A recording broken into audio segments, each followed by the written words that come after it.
Salve, meu caro aluno, salve, minha cara aluna, tudo bem com vocês? Espero que sim, espero que seja tudo ótimo. Vai ficar melhor ainda, vai ficar mais Power Blaster dentro do Inter Plus Advanced de foda, porque a gente vai começar a discutir, obviamente, a melhor matéria que tem, que é biologia.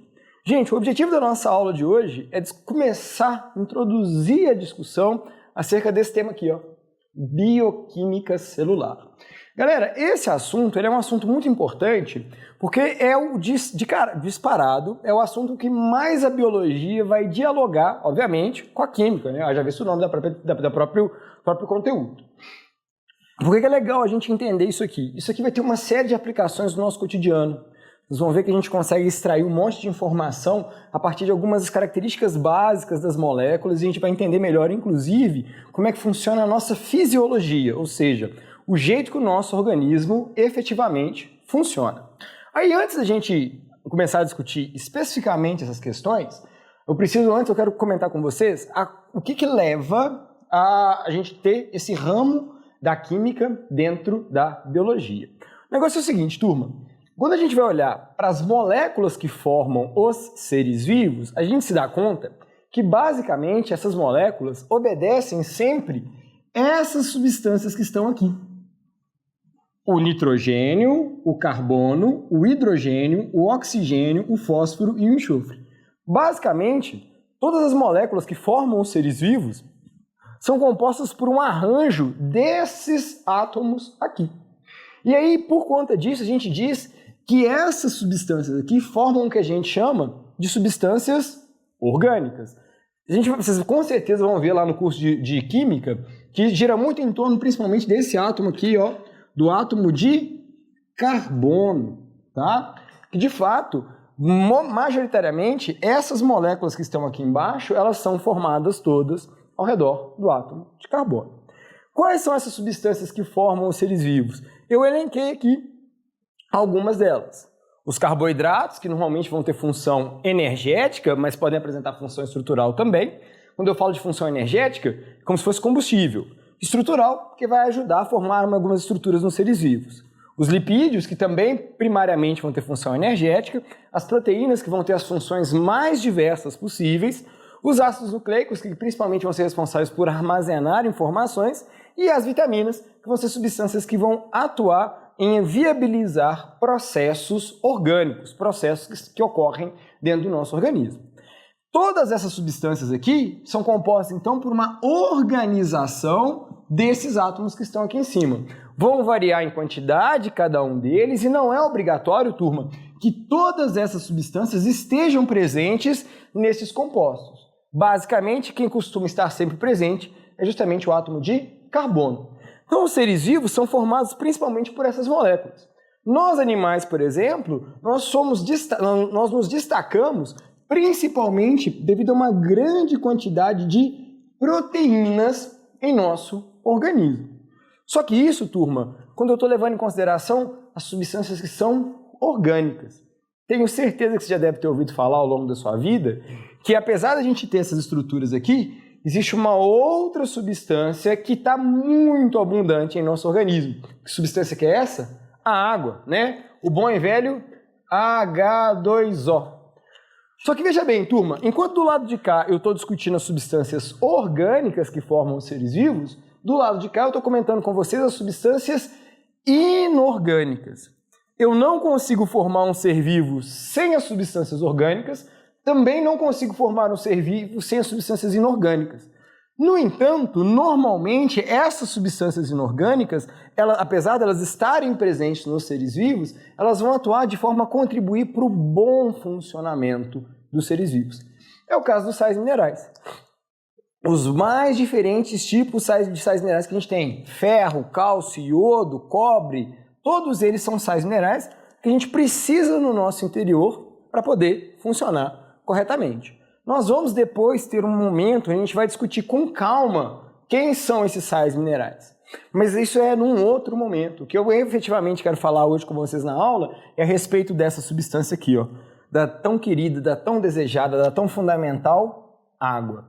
Tenho certeza que você já deve ter ouvido falar várias vezes ao longo da sua vida da necessidade que você tem de ingerir água. Inclusive, já vou adiantando para você, meu caro aluno, minha cara aluna, que é cheio de mito, é cheio de lendas urbanas, cheias de fake news no que diz respeito à quantidade de água que a gente vai ingerir ou até mesmo a quantidade de água que a gente tem no nosso organismo. Toma como exemplo. Provavelmente você deve ter ouvido falar que a gente precisa de ingerir pelo menos 2 litros de água por dia. Isso é mentira. Por que isso é mentira, gente? Porque essa ideia de 2 litros de água por dia é algo totalmente arbitrário. Não existe a obrigatoriedade de você ingerir 2 litros de água por dia. O que existe é a demanda que você tem de estar sempre ingerindo água. E, inclusive, vale a pena a gente lembrar que essa água não necessariamente precisa de ser ingerida na forma do líquido água. Porque, afinal de contas, todos os seres vivos vão apresentar água em sua composição. Outra lenda que a gente escuta falar muito.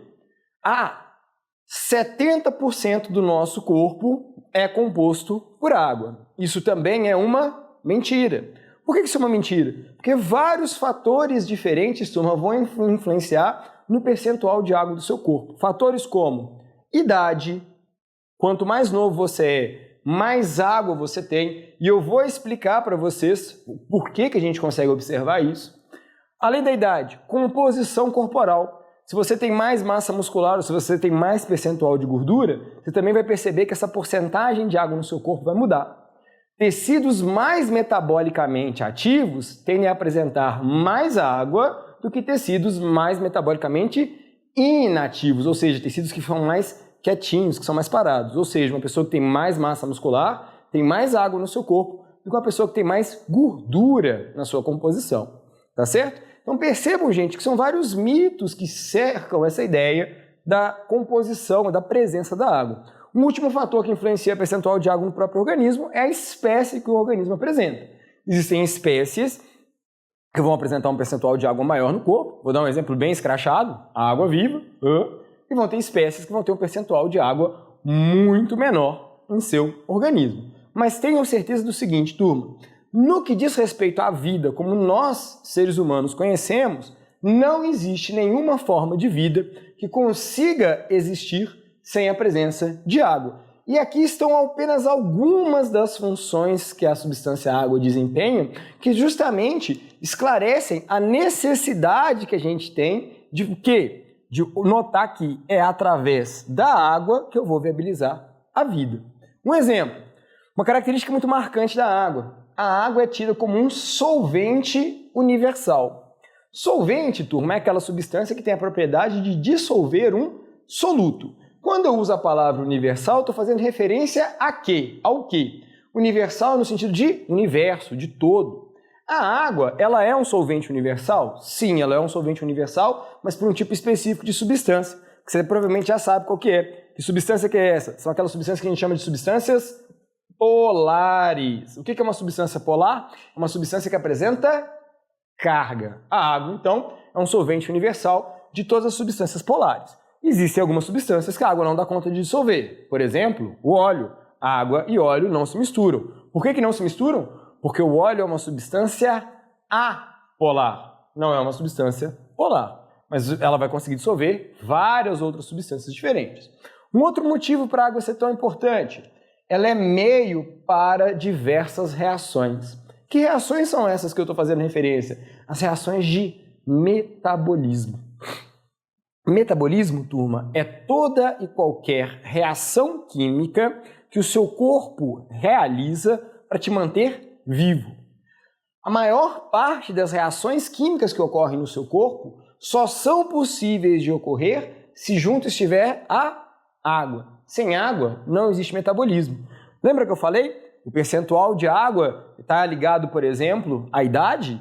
Justamente por conta disso. Pensa, se o seu metabolismo é mais ativo quando você é criança, porque você está em fase de crescimento, o seu corpo precisa de realizar mais atividades para poder funcionar, é mais do que natural que uma criança tenha um percentual de água muito maior do que um idoso, onde o sistema imunológico dele, ou o próprio funcionamento normal do corpo dele, já está mais desacelerado, já está mais lento. Então ele não precisa mais carregar tanta água assim. Uma outra característica que a água tem, que é ótima, é o fato da água atuar como um excelente regulador térmico. O que eu quero dizer na hora que eu falo de regulador térmico? Regular a temperatura. Uma das propriedades que torna a água tão boa como regulador térmico, turma, é o fato da água apresentar um alto calor específico. O que isso quer dizer? Ela precisa de receber muita energia para fazer a temperatura dela variar em 1 grau. Isso, pensando em regulação térmica, é ótimo. Por que é ótimo? Ora, pensa comigo. Se eu preciso de fornecer muita energia para fazer a temperatura da água variar em 1 grau, num dia muito quente vai ser muito mais difícil para o meu organismo justamente fazer o quê? Ter a temperatura dele variar em alguns graus. Vai precisar de muita energia para isso acontecer. Somado a um outro fato, né, Tom? Somado ao fato que a água, quando evapora, ela rouba calor da superfície em que ela se encontra. Daí a ideia da gente transpirar. Nós mamíferos, muitos de nós mamíferos, transpiramos. Esse suor que fica sobre o nosso corpo, que é formado principalmente por água, quando evapora, rouba calor da superfície do nosso corpo, ajudando a gente a ficar o quê? A ficar mais frio e não superaquecer e ter problema com o nosso metabolismo. Uma outra função que a água desempenha é um excelente meio para transportar substâncias. Então, por exemplo, nas plantas, é através da água que a gente vai conseguir transportar as seivas, os diferentes tipos de seiva, tanto a bruta quanto a elaborada. Vai ser através da água que eu vou umedecer as minhas membranas para permitir, por exemplo, que haja passagem de gases, por difusão, por exemplo, né? Porque sem essa umidade eu não vou conseguir realizar o efetivo transporte de substâncias. E finalmente, mas não menos importante, uma última característica da água é que ela atua como um excelente lubrificante. Já visto que as lágrimas de alegria que você vai soltar no final do ano, quando você fizer aquela sua prova e tirar um excelente resultado e conquistar a vaga que você tanto está querendo na universidade. Na hora que você chegar lá, você vê lá o seu nome na lista de aprovado igual você quer, seus olhos vão ficar absurdamente lubrificados. Você vai soltar justamente o quê? Vai soltar justamente muita água pelos olhos, muitas lágrimas, que são excelentes lubrificantes, que ajudam a manter a superfície do nosso olho limpa e isenta de eventuais contaminantes. Nas nossas articulações, eu também vou encontrar água que vai funcionar como um excelente lubrificante. Turma, na nossa aula de hoje, então, o que a gente viu? A gente viu justamente os componentes que formam os seres vivos e separamos eles em duas categorias. Quais são as duas categorias? As substâncias orgânicas, que são sempre formadas por esses átomos que aqui estão, se destacando principalmente o carbono e o oxigênio, ok? Formando as substâncias orgânicas, que são essas que estão aqui dispostas no quadro, cada uma com uma função, que nós vamos ver nas nossas próximas aulas especificamente quais são essas funções, e nós vimos também que o nosso organismo também precisa de substâncias inorgânicas para poder funcionar. Em especial, a gente deu muita atenção para a água, onde a gente viu as diferentes características que ela apresenta e os diferentes usos que o nosso organismo funciona. Tudo bem? Galera, tudo de bom para vocês, bons estudos, fiquem bem e até a nossa próxima aula. Falou!